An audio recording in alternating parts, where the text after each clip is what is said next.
दोस्तों, एक सीख रतन टाटा जी द्वारा। इस कहानी में रतन टाटा जी ने सफलता का राज बताया है और ये भी बताया है उनके जो सोचने का तरीका है वो कैसा है। बड़ा बनने के लिए बड़ा सोचो।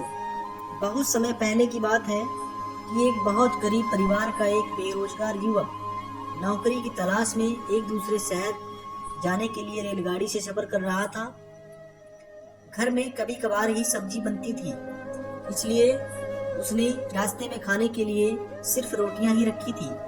आधा रास्ता गुजर जाने के बाद उसे भूख लगने लगी और वह टिफिन में से रोटियां निकालकर खाने लगा। उसके खाने का तरीका कुछ अजीब था। वह रोटी का एक टुकड़ा लेता और उसे टिफिन के अंदर कुछ ऐसे डालता मानो कि रोटी के साथ कुछ और भी खा रहा हो, जबकि उसके पास तो सिर्फ रोटियां थी। उसकी इस क्रिया को आसपास के और दूसरे यात्री देखकर हैरान हो रहे थे। वह युवक बार बार रोटी का टुकड़ा लेता और झूठ मूठ का टिफिन में डालता और खाता। सभी सोच रहे थे कि आखिर वह युवक ऐसा क्यों कर रहा था। आखिरकार एक व्यक्ति से रहा नहीं गया और उसने उससे पूछा लिया कि भैया, तुम ऐसा क्यों कर रहे हो? तुम्हारे पास सब्जी तो है ही नहीं, फिर रोटी के टुकड़े को हर बार खाली टिफिन में डालकर ऐसे खा रहे हो मानो उसमें सब्जी हो।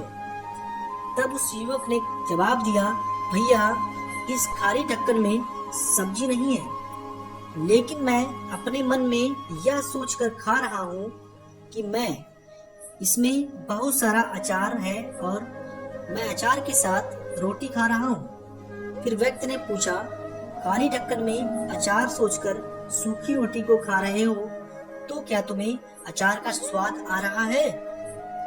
उस युवक ने कहा, जी हाँ, बिल्कुल आ रहा है। मैं रोटी के साथ अचार सोचकर खा रहा हूँ और मुझे बहुत अच्छा भी लग रहा है।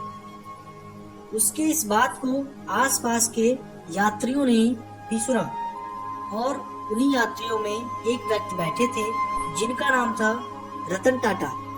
राजसी जीवन से ऊब कर एक बार ट्रेन में यात्रा कर रहे थे तो टाटा जी ने उस युवक से कहा, जब भैया सोचना ही था तो तुम अचार की जगह मटर पनीर सोचते, शाही गोभी सोचते, तुम्हें इनका स्वाद मिल जाता। तुम्हारे कहने के मुताबिक तुमने अचार सोचा तो अचार का स्वाद आया, तो और भी स्वादिष्ट चीजों के बारे में सोचते तो उनका स्वाद आता। सोचना ही था तो भला छोटा क्यों सोचे, तुम्हें तो बड़ा सोचना चाहिए था। फिर बाद में उस युवक ने कहा, अरे ये मैंने सोचा ही नहीं, मैं इतने दिनों से कभी अचार तो कभी सूखे नमक का ही स्वाद ले रहा था और अब मैं दुनिया में सारे पकवानों सब्जियों का स्वाद लिया करूंगा। आपने मेरी आंखें खोल दी। दोस्तों, इस कहानी से हमें यह शिक्षा मिलती है कि जैसा सोचोगे वैसा पाओगे। छोटी सोच होगी तो छोटा मिलेगा, बड़ी सोच होगी तो बड़ा मिलेगा। इसीलिए जीवन में हमेशा बड़ा सोचो, बड़े सपने देखो और सपनों को पूरा करने के लिए पूरी एनर्जी लगा दो तो हमेशा बड़ा ही पाओगे।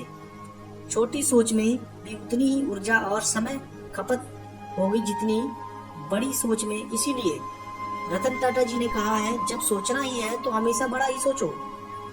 दोस्तों, यह कहानी आप लोगों को अच्छी लगी हो या फिर इस कहानी से थोड़ी भी सीख मिली हो तो ईमानदारी से मेरा चैनल सब्सक्राइब कर दीजिएगा।